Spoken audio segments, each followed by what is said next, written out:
Hello दोस्तों, नमस्कार। आप सभी का सोका बलरामपुर में हार्दिक स्वागत एवं अभिनंदन है। मैं रमेश यादव। आज आप सभी को हम गणित पढ़ाने वाले हैं। जैसा कि आप लोग जान रहे हो कि विगत कई वर्षों से अशोका बलरामपुर एसएससी जीडी या किसी भी वनडे एग्जाम में बेहतर परिणाम देने में सफल रहा है। अगर हम पिछला एसएससी जीडी देखें तो हमारे यहाँ से बेहतर रिजल्ट आया है, लेकिन इसके लिए संघर्ष तो आपको ही करना पड़ेगा, मेहनत आपको ही करना पड़ेगा। हमारे यहाँ सभी बैचेज ऑफलाइन चल रहे हैं। आज जो हम आपको पढ़ाने वाले हैं, थोड़ा सा हम प्रतिशत के बारे में बात करेंगे कि जो हमारा परसेंटेज होता है, विद्यार्थियों को प्रतिशत के बारे में पता ही नहीं होता है कि प्रतिशत आखिर है क्या, कहाँ पे कैसे हम वैल्यू निकालें और कितने मेथड के द्वारा हम इसको सॉल्व कर सकते हैं। तो हम बात करते हैं प्रतिशत में। प्रतिशत क्या होता है? प्रति 100 होता है। जैसे यदि हम आपसे बात करें कि 1% का भिन्नात्मक मान क्या होगा, तो प्रतिशत का मतलब क्या हो गया? यहाँ पे 1 गुणा 1/100 हो गया। 1 गुणे 1/100 हो गया। अगर हम आपसे बात करें 2% का भिन्नात्मक मान क्या हो जाएगा? आप कहोगे सर 2 गुणा 1/100 कर देंगे। 2 एकम 2, 50 बार में कटेगा और ये हमारा भिन्नात्मक मान आएगा 50 आ जाएगा। इसकी जानकारी मुझे इसलिए होनी चाहिए क्योंकि किसी भी चैप्टर को, जैसे हम अभी लाभ हानि पढ़ लें, बट्टा पढ़ लें, साधारण ब्याज, चक्रवृद्धि ब्याज, हर जगह पे हम इसका प्रयोग करते रहते हैं।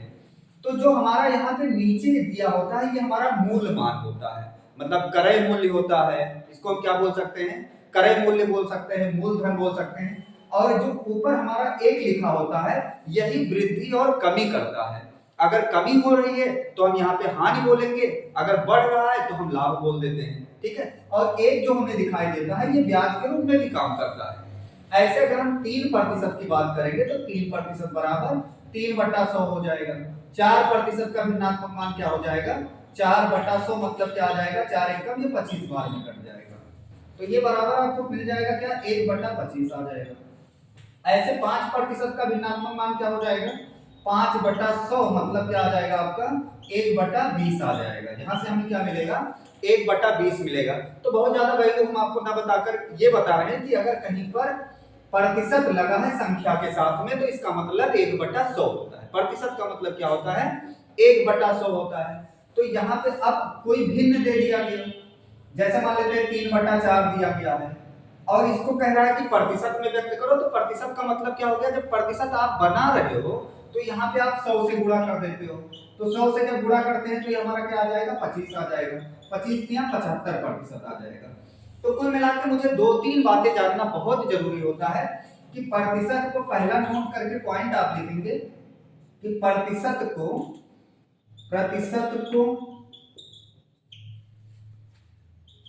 भिन्न में बदलने के लिए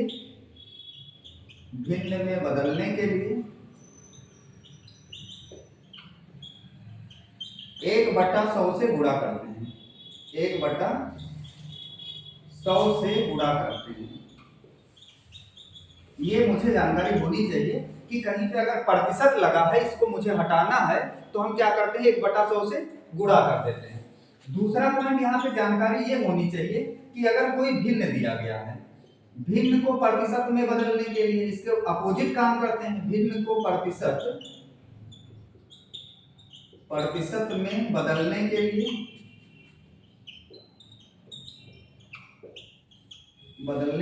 100 से गुणा करते हैं।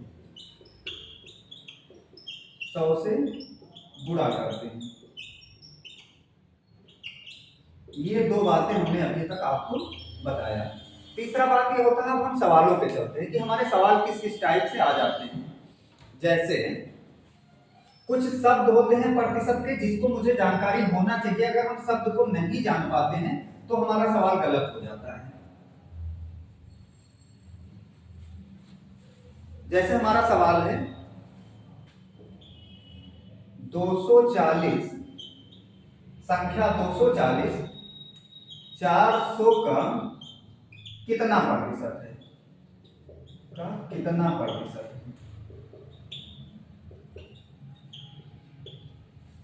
यही सवाल ऐसे भी होता है। 240 400 से कितना प्रतिशत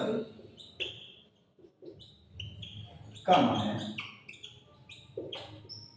तीसरा सवाल हमारा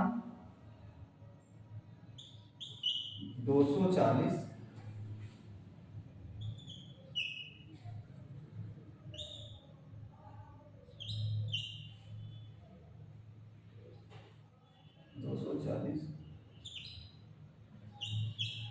चलो इसको पहले हम दोनों को सॉल्व करते हैं। मतलब यहाँ पे हमारा शब्द क्या क्या होगा इसको हम पहचानते हैं। जैसे हमारा पहला सवाल हमने लिख दिया 240 400 का कितना प्रतिशत है, तो ये डायरेक्टली किस पे बात कर रहा है, 400 पे बात कर रहा है ना। तो हम सदैव नीचे किस संख्या को रखेंगे जिस पे बात किया जाता है, किस पे बात कर रहा है 240, किसका 400 का ना। तो जिसका बात करता है वो सदैव कहाँ पे रहता है, नीचे रहता है। तो यहाँ पे प्रतिशत क्या आ जाएगा 240 ऊपर रहेगा किसका 400 का। अभी आपका भिन्न के रूप में है, प्रतिशत में बदलना है, गुणा में हम क्या लगा देंगे 100 लगा देंगे। डबल जीरो यहां से ऐसे कटेगा, 4 एकम 4 छक 24, मतलब क्या आ गया 60% है। कितना हमारा आंसर आ गया 60% हो जाएगा। तो हम मेन यहाँ पे पकड़ेंगे क्या, शब्द हमारा क्या कह रहा है, 240 किसका है 400 का है ना। तो जिसका बात करता है वो सदैव नीचे होता है। यहाँ पे लिखा गया है 240 400 से कितना प्रतिशत कम है।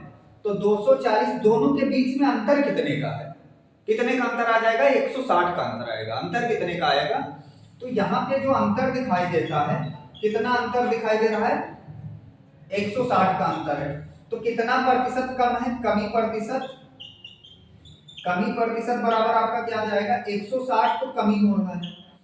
कम कहां से होता है, सबसे बड़ी बात यह होती है ना कि विद्यार्थी यही नहीं समझ पाते कि नीचे कौन सा वैल्यू रखा जाए। तो आपके दिमाग में एक बात होनी चाहिए कि कमी कहां से होगा, बड़े से कमी होगा और छोटे से क्या होता है हमेशा वृद्धि होता है।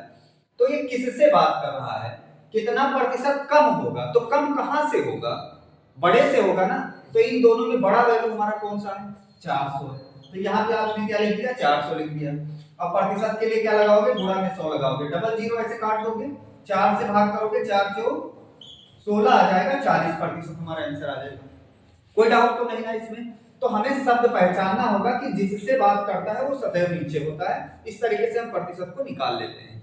अगले सवाल पे हम बात करेंगे। जैसे हमारा सवाल इस तरीके से कुछ दिया गया है, सवाल है ये 20 से 20% अधिक है, तो बी ये से कितना प्रतिशत कम है, कितना प्रतिशत कम है, ये हमारा सवाल है। सवाल कह रहा है ये बी से 20% अधिक है, तो बी ए से कितना प्रतिशत कम है, ये हमारा सवाल है। इंपॉर्टेंट सवाल है, ऐसा सवाल अक्सर आपको दिखाई देता हो, यक्स वाई हो जाता है, सीता मोहन आ जाता है कि इतना आई में कम ज्यादा है। तो ऐसे सवाल को हम क्या करते हैं 100 किसको मानते हैं।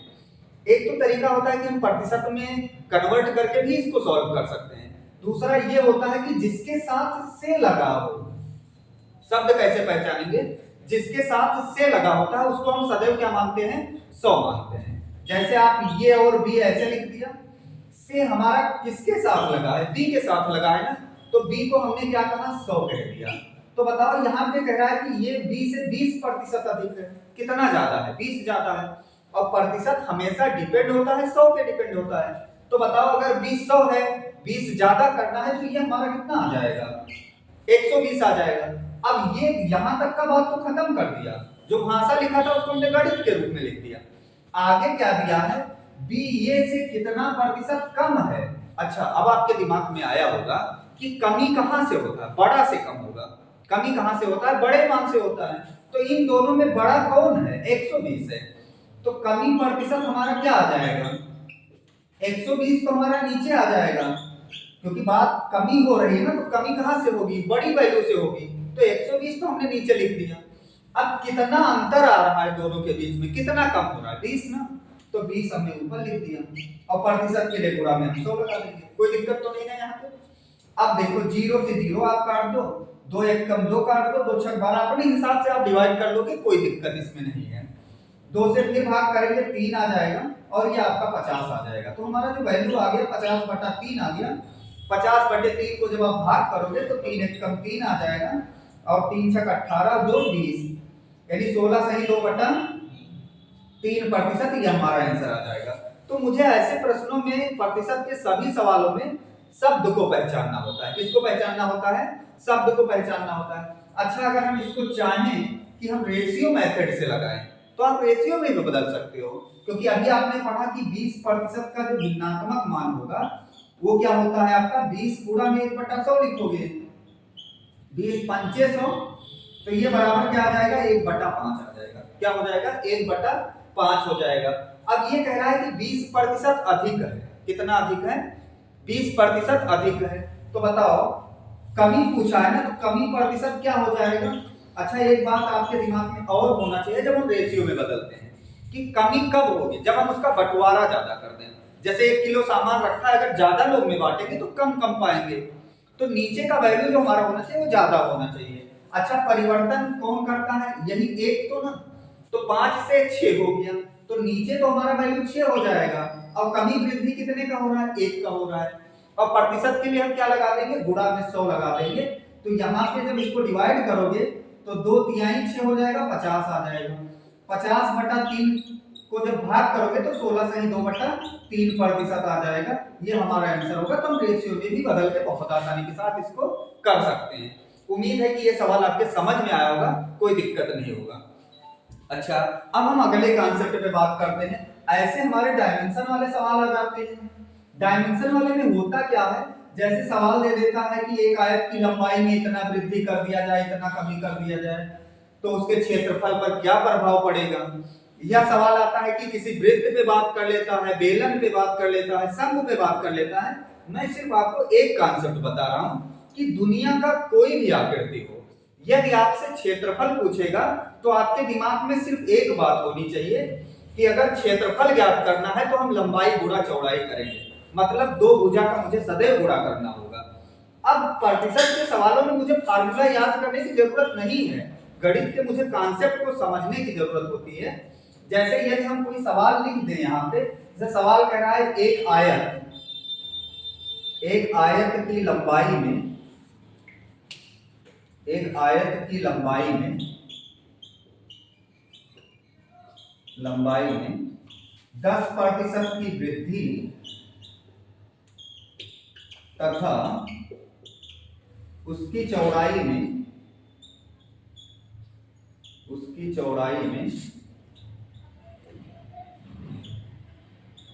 20% की कमी करने पर, यहाँ पे वृद्धि यहाँ पे कमी करने पर 20% कमी करने पर उसके क्षेत्रफल पर क्या प्रभाव पड़ेगा? उसके क्षेत्रफल पर क्या प्रभाव पड़ेगा?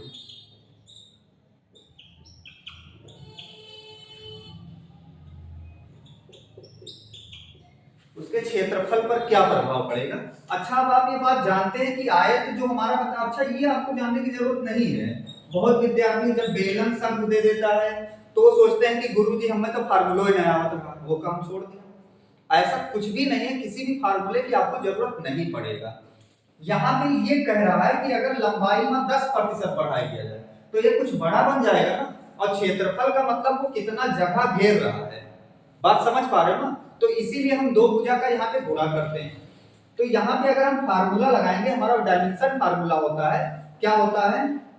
क्षेत्रफल में परिवर्तन, क्षेत्रफल में कमी या वृद्धि प्रतिशत, कमी या वृद्धि प्रतिशत, ये बराबर आपका होता है ये plus b plus a b बटे में 100 का प्रयोग हम कर लेते हैं। अच्छा, अभी हम बिना फार्मूले के भी आपको बता देंगे।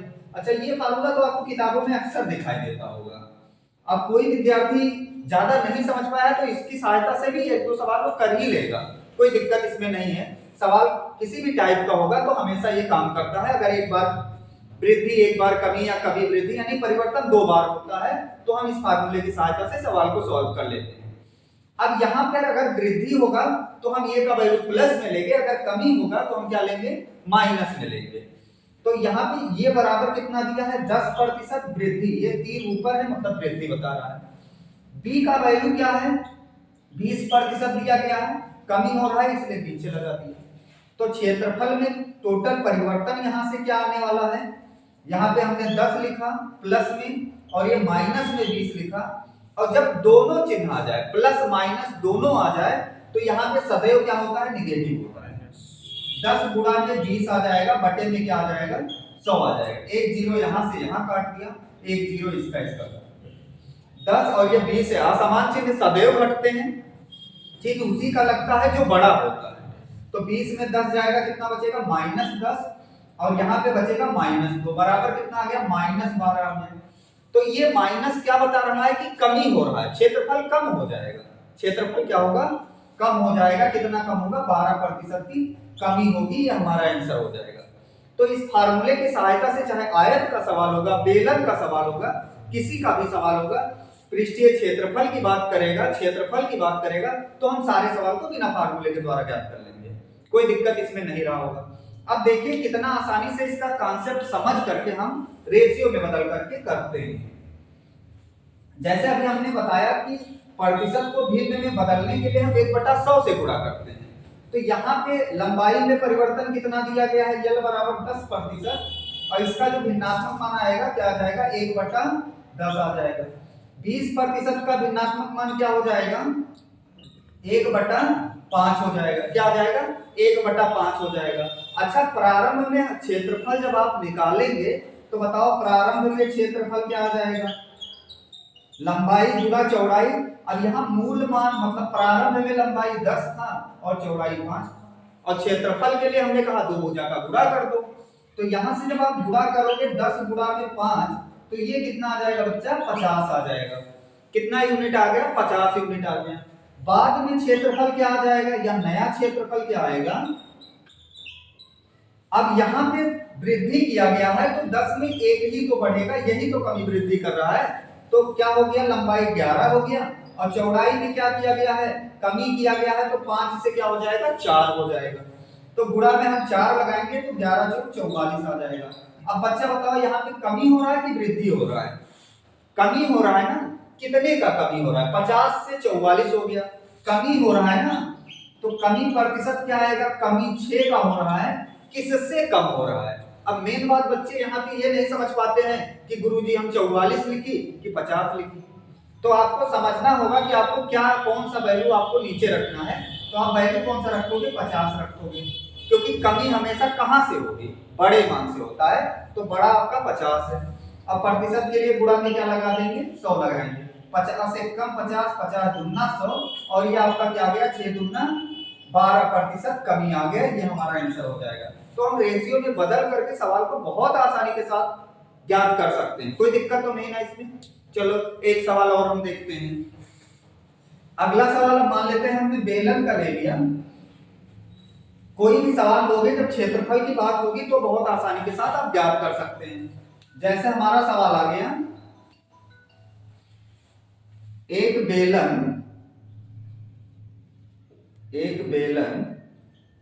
की त्रिज्या में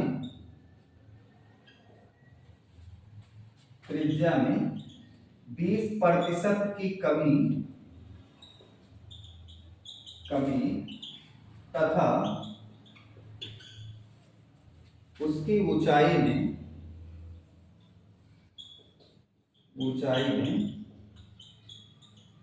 10% की वृद्धि करने पर 10% वृद्धि करने पर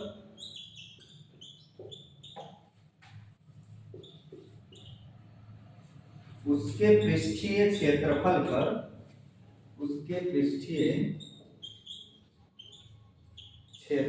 पर क्या प्रभाव पड़ेगा।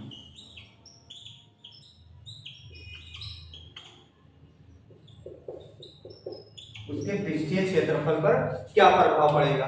अब ऐसा सवाल आ गया तो विद्यार्थी कहते हैं गुरुजी हमें तो बेलन के फार्मूले में नहीं आ रहा था। तो आपको बिना फार्मूले के इसको लगाना है। हम रेशियो में अगर फार्मूला नहीं याद है, कुछ नहीं समझ में आता है, तो आप फार्मूला लगा दोगे a + b + ab/100 लगा दोगे, आंसर पे कोई इफेक्ट नहीं आएगा। इसको हम रेशियो में बदलते हैं। तो 20% का भिन्नात्मक मान क्या आ जाएगा, त्रिज्या r बराबर ये आपका 20% का भिन्नात्मक मान क्या आएगा, 1/5 आ जाएगा। कितना आ जाएगा, 1/5 आ जाएगा। 10 ऊंचाई दिया गया है, 10% का भिन्नात्मक मान क्या आएगा, 1/10 आ जाएगा। अब यहां से देखिए बेलन का पृष्ठीय क्षेत्रफल क्या होता है, 2 पाई होता है, लेकिन हम इसका प्रयोग नहीं भी करें तो भी हमारे आंसर में कोई फर्क नहीं आएगा। अब देखिए, बेलन का पृष्ठीय क्षेत्रफल, बेलन का पृष्ठीय क्षेत्रफल बराबर आपका क्या होता है, 2 पाई REH होता है। अच्छा, प्रारंभ में बेलन का पृष्ठीय क्षेत्रफल यहाँ पे हम निकाल रहे हैं, तो ये आपका क्या हो जाएगा, 2 पाई ऐसे रहेगा, R का वैल्यू 5 लेंगे और H का वैल्यू 10 लेंगे, तो 5 का है 50 गुना क्या आ गया, 100 पाई आ गया। कितना आ गया, 100 पाई आ गया, कोई दिक्कत नहीं है। बाद में नया हमारा पृष्ठीय क्षेत्रफल क्या आ जाएगा, नया TS से CS से होगा, कर्व सरफेस एरिया क्या आ जाएगा, 2 पाई। अब R का वैल्यू यहाँ पे त्रिज्या में क्या किया गया है, कमी किया गया है, तो 5 से 1 कम करेंगे कितना आएगा, 4 आ जाएगा। ऊंचाई में क्या किया गया है, वृद्धि किया गया है, तो 10 से क्या हो जाएगा, 11 आ जाएगा। तो 11 चौक 44 दुगना कितना हो जाएगा, 88 पाई आ गया। कितना आ गया, 88 पाई आ गया। तो आपको यहाँ पे दिखाई दे रहा होगा कि 100 से 88 हो गया, डायरेक्ट 12 पाई की कमी हो रही है ना, तो कमी कितना आ जाएगा, कमी प्रतिशत अगर हम पाई लेके सॉल्व करें, 12 पाई आ रहा है ना, 12 पाई बटे में क्या 100 पाई, अब प्रतिशत के लिए गुणा में 100 लगा दोगे, पाई से पाई कट गया, 100 से 100 कट गया, बराबर कितना आ गया, 12%। ये क्या हो रहा है, कमी हो रहा है, 12% की कमी होगा, तो ये हमारा आंसर हो जाएगा। तो इस तरीके से प्रतिशत के सवाल या लाभ हानि के सवाल के हम लैंग्वेज को पकड़ना होगा कि उसका भाषा कहाँ पे क्या कह रहा है, तो हम सारे सवाल को कर सकते हैं। तो बस आज के लिए इतना ही, फिर मिलते हैं अगले क्लास में, तब तक के लिए नमस्कार।